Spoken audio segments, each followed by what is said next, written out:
Acerca de Dios, dice el preámbulo de la Constitución de que Él es fuente de toda razón y justicia.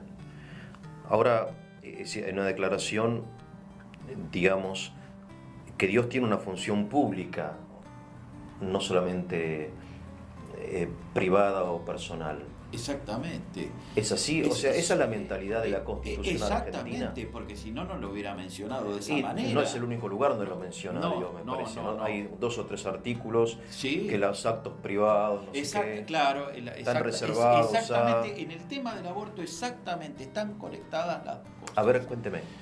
Cuando dice que fuente de toda razón y justicia es la mejor definición del derecho natural. Y está positivizando el derecho natural. Es decir, ¿Qué significa eso? Claro, el derecho natural existe de por sí independientemente de las constituciones, de las leyes, etc. Pero acá la constitución nuestra de 1853 es tan respetuosa que a ese derecho natural lo eleva a una categoría de derecho positivo y manda que tenga que ser tenido en cuenta y aplicado. Es por orden de la propia Constitución que hay que aplicar ese derecho natural. Y el artículo 18, como usted bien señala, el tema de las acciones privadas, dice que las acciones privadas de los hombres que de ningún modo afecten la moral y el orden público o ni perjudiquen a un tercero. Están reservadas a Dios y exentas de la autoridad de los magistrados. Pero tienen que darse todas estas condiciones, que no afecten de ningún modo la moral o el orden público, ni perjudiquen a un tercero. No, yo me refería a que Dios está citado en la Constitución más de una vez. Sí. Y quiere decir que hay un espíritu de la Constitución Nacional de la República Argentina. De la República Argentina. Y de las leyes argentinas que debe ser conservado. Exacto. Mientras tengamos esta Constitución. Exacto, está en el ADN argentino, por utilizar una expresión, el tema de digamos, este origen histórico, ¿no es cierto?, enraizado en la religiosidad del pueblo, que ahora hay movimientos de toda índole que quieren suprimirlo.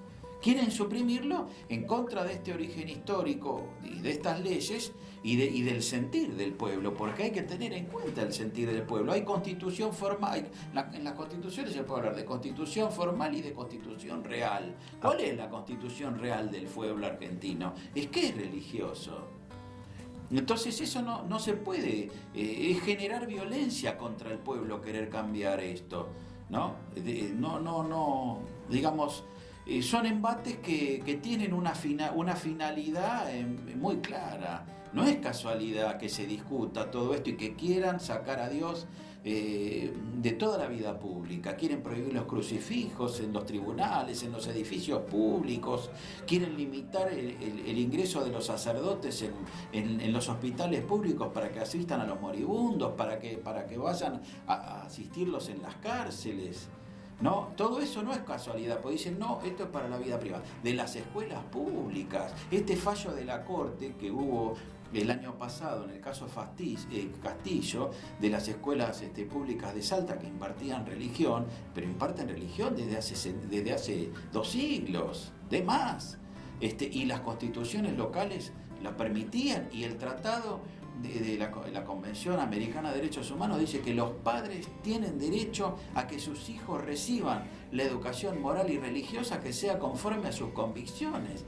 Entonces, al no permitir en este fallo que se diera educación religiosa en el horario escolar, discriminó notablemente a los niños pobres que no pueden pagar un colegio privado. Entonces resulta que el 86, casi 90% de la población tiene una convicción religiosa, pero solamente el 25% van a colegios privados. Y usted deja desatendido a todo el resto, ¿no? Sí, y aparte hay una cosa, no sé si estará usted de acuerdo, que no es quitar la religión, sino es reemplazar una religión por otra. Exacto.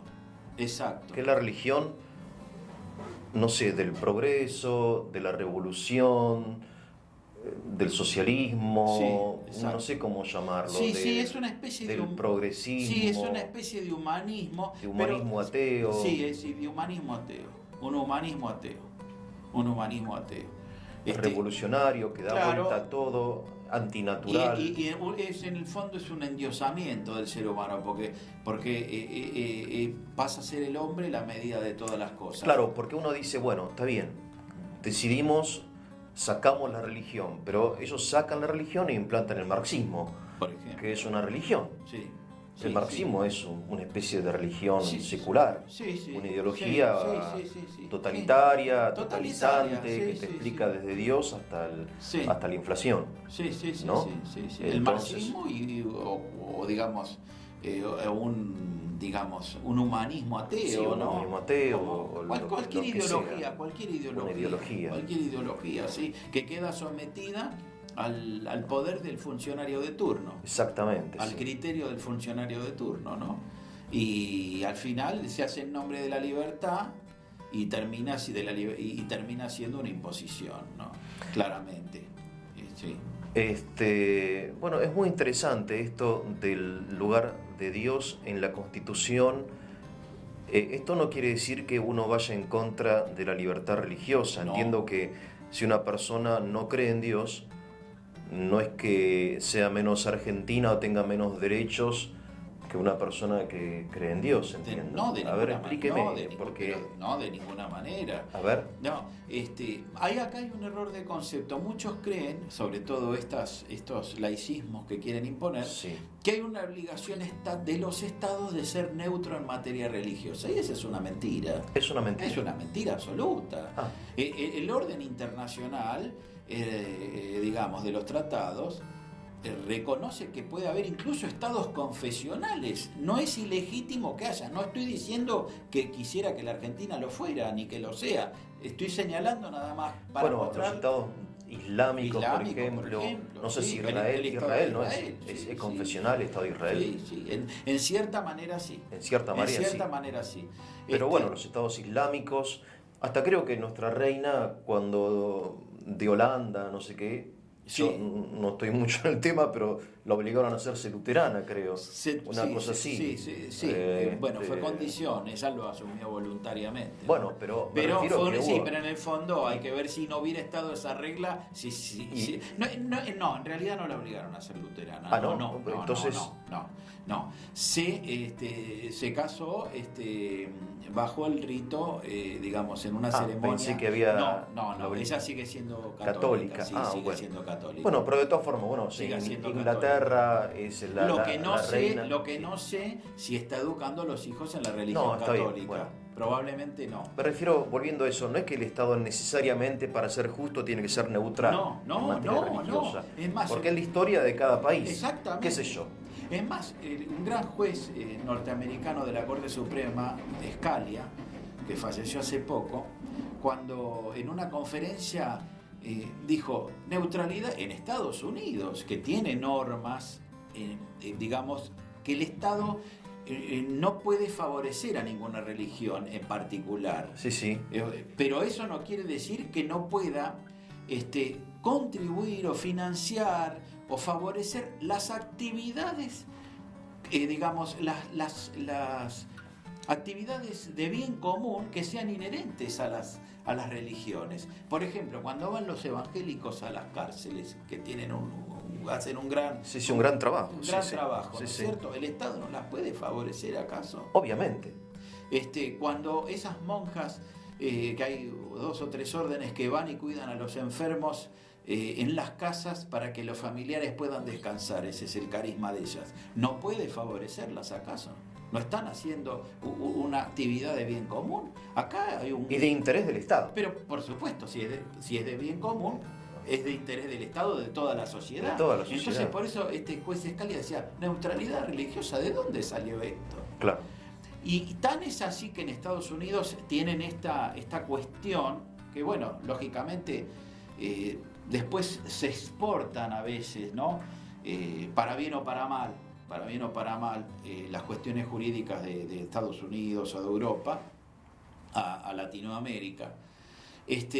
Se debatía, por ejemplo, en el caso que un estado de Estados Unidos tenía que financiar el patio en una escuela de una comunidad protestante. hubo toda una cuestión y uno veía cómo interrogaban los jueces, cómo iban a evitar o no que en el patio de la escuela se fuera adoctrinamiento religioso. Bueno, toda una cuestión ridícula. Es una cuestión ridícula, porque es ridículo. Ridículo, ¿no es cierto? Que por suerte nosotros eso no lo tenemos. Por ahora. Por ahora. Exactamente, por eso hay que defender.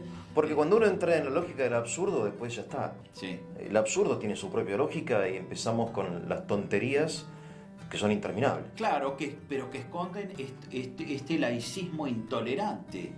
Es un Porque, laicismo claro, supresor exactamente, de todo lo religioso.